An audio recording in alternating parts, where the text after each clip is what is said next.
I love makeup, but sometimes I wonder if the products that I'm using are actually good for me and for the environment, and clearly my dog Maui did not approve.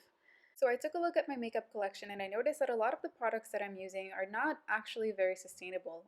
Each time that I run out of product, I have to go to the store and buy another bottle. So I grabbed the product that I use most, which is Glossier's Cloud Paint, and I created it myself. I was able to make this cheek and lip tint with just two super simple ingredients. So if you want to learn how to make your own, keep on watching.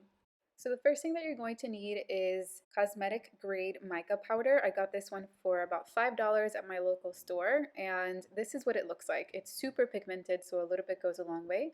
The next thing that you're going to need is a container to put your makeup in, and of course, a bowl to mix everything and a measuring cup.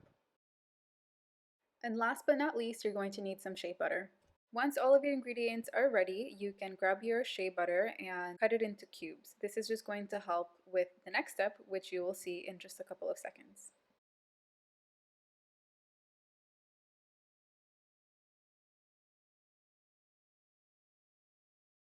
After you've chopped all of your shea butter, you can put it into the heat resistant, very important heat resistant measuring cup, and you can put it over some boiling water. And that's it.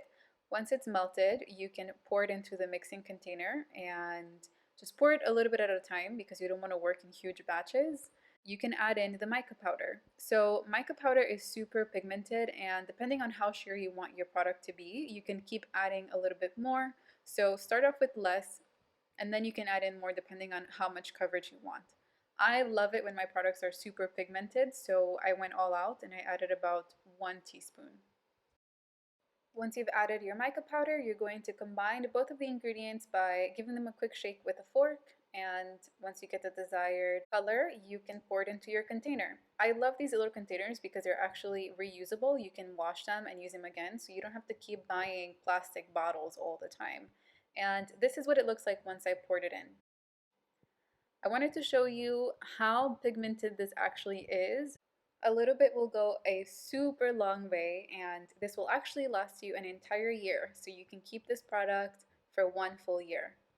After you've poured it in, you can stick it in the fridge for a couple of hours, and this is what it's going to look like. I actually filmed this footage a whole month after I made the product because I wanted to make sure that the consistency would stay the same, and it did. It actually held up to my expectations, and I'm so surprised that everything worked so well. So I'm going to show you a swatch here. This is a Glossier Cloud Paint, and now I'm going to swatch the product that I made in just a second. So you'll be able to see that they're both very similar. The one that I made is a lot more pigmented, but like I said, you can definitely change the recipe if you want.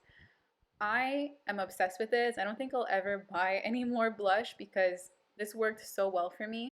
I love that I know what ingredients are going on my face, and this was such a fun experiment. So if you're interested in learning something new, if you want to pick up a new hobby, this is it, honestly. I hope you enjoyed learning with me today. If you want to learn how to make other makeup, let me know in the comments down below.